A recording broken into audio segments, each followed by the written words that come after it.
The cashier had already hit the button to void the order when the boy spoke. "Mom, it's okay. We can just pretend." The words were quiet, practiced, too practiced for a child who had just turned 8. The woman standing at the counter froze, her hand still hovering over her worn wallet. She didn't look at her son. She couldn't. Her shoulders rose and fell once, like she was steadying herself against a wave. "I'm sorry," she whispered to the cashier. "Please cancel it." Behind them, a man in a tailored charcoal suit watched the scene unfold. He was used to boardrooms falling silent when he entered, used to numbers so large they barely felt real anymore, used to people saying yes before he finished speaking. But this stopped him cold. A birthday cake sat between the cashier and the mother, chocolate with blue frosting piped carefully around the edges, the words "Happy Birthday, Liam" already written on top. Cancelled.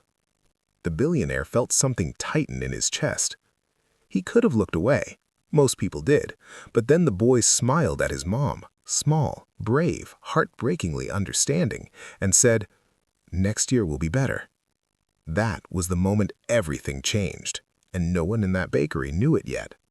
The mother, Emily, took her son's hand as they stepped aside to let the next customer through. She kept her head down, hair falling forward to hide her face. She could feel the heat behind her eyes, but she refused to cry. Not here. Not in front of him. She had promised herself that. Liam swung their joined hands lightly, trying to keep the mood up. He was wearing a faded red hoodie, the sleeves slightly too short. He had insisted on it because red was his favorite color. "It's okay, Mom," he said again. "We still have the candles at home." Emily nodded, unable to trust her voice. They had 3 candles, left over from last year, and a box of pancake mix. She had planned to make pancakes and put the candles in them, like a cake. She hadn't planned on him seeing her fail at the bakery. Behind them, the billionaire stepped forward. "Excuse me." Emily turned, startled. The man looked out of place in the small neighborhood bakery. Expensive suit, polished shoes, the quiet confidence of someone who never worried about price tags. His eyes, though, were soft, careful. "I'm sorry," he said gently. "I don't mean to intrude." Emily immediately straightened, her defenses rising. "We're fine." Liam looked up at him, curious. The man smiled at the boy. "Happy birthday." Liam's face lit up. "Thank you." Emily's throat tightened. "I couldn't help overhearing, and I was wondering if you'd allow me to buy the cake as a gift." Emily hesitated instantly. "No, that's not necessary." "It's really okay," Liam added quickly, panic flickering across his face. "I don't need it." The billionaire felt that tightening again. "I understand," he said calmly, "but this wouldn't be charity. Today happens to be a special day for me, too." Emily frowned. "Is it?" "Yes, it's the anniversary of someone who taught me that birthdays matter more than we think." It wasn't a lie, not exactly. Emily hesitated. She looked down at Liam, who was chewing on his lip, toying between hope and not wanting to burden her. The cashier watched silently. "Mom," Liam whispered, "just this once?" Emily closed her eyes. "Okay," she said softly, "but only the cake." The man smiled. "Deal." He paid quickly, added a generous tip, and asked the baker to box the cake again. When he handed it to Liam, the boy took it like it was made of glass. "Thank you," Liam said. "I'll take really good care of it." The man crouched slightly to meet his eyes. "I know you will." Emily swallowed hard. "We really appreciate this." "Of course," he replied. "I'm Daniel." "Emily, and this is Liam." Daniel nodded. "It was nice to meet you." He watched them leave, the cake held carefully between mother and son, like something sacred.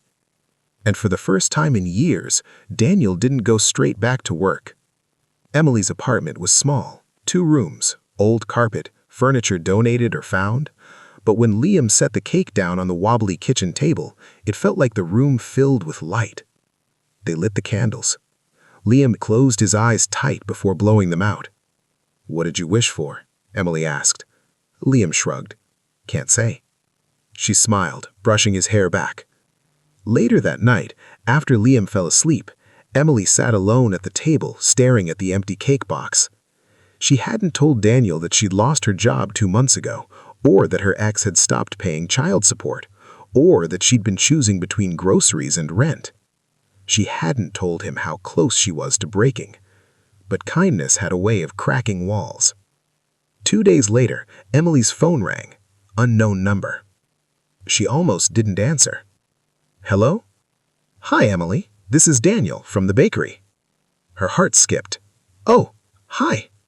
I wanted to check in and to ask if you might be open to meeting for coffee. She stiffened. Why? Daniel paused. Because I'd like to offer you a job. Silence. A job? Yes. Administrative work at one of my companies, flexible hours. Emily laughed nervously. You don't even know me. I know enough, Daniel said gently, and I'm very good at reading people. She hesitated. Pride flared. Fear followed. I can't accept favors, she said. This isn't a favor. It's work. Paid. You can say no. She thought of the rent notice on her fridge. Okay, she said quietly. I'll meet you. Daniel's office was nothing like Emily imagined. Not cold, not intimidating. Warm wood, natural light. Photos on the walls, not of awards, but of people. She noticed one photo in particular, a young boy, laughing, frosting on his nose. Is that your son? She asked. Daniel's expression softened. It was, Daniel said. Years ago, on his 8th birthday. Emily's breath caught. That's why the cake mattered, she whispered. Daniel nodded. The interview was short, professional, respectful. She got the job. Emily worked hard, harder than she ever had. Daniel noticed. She stayed late, asked questions, learned quickly. Liam sometimes came with her, sitting quietly with crayons in the corner. No one complained. One afternoon, Emily found Daniel standing at the window, staring out. Can I ask you something? She asked. Of course. Why did you really help us? Daniel took a long breath. Because once, I watched my son smile like that boy smiled in the bakery, and I didn't get another chance. Emily's eyes filled. Months passed. Emily's life stabilized. Bills paid, groceries stocked. Liam started smiling more. Then, one evening, Daniel invited them to dinner. At his house. Emily almost declined, but she went. The house was big, quiet, lonely. Liam wandered, fascinated. At the table, Daniel lit candles. For dessert, he said, bringing out a small cake. Just now. Just because. Liam beamed. Emily realized then, this wasn't just kindness. It was healing. For all of them. A year later, Emily stood in the same bakery. This time, she ordered a cake without checking the price. Daniel stood beside her. Liam tugged his hand. Best birthday ever. Daniel smiled, tears in his eyes. Because sometimes, the smallest moments, canceling a cake, offering to pay, become the moments that save us. And sometimes, kindness doesn't just change one life. It changes many. Quietly. Forever.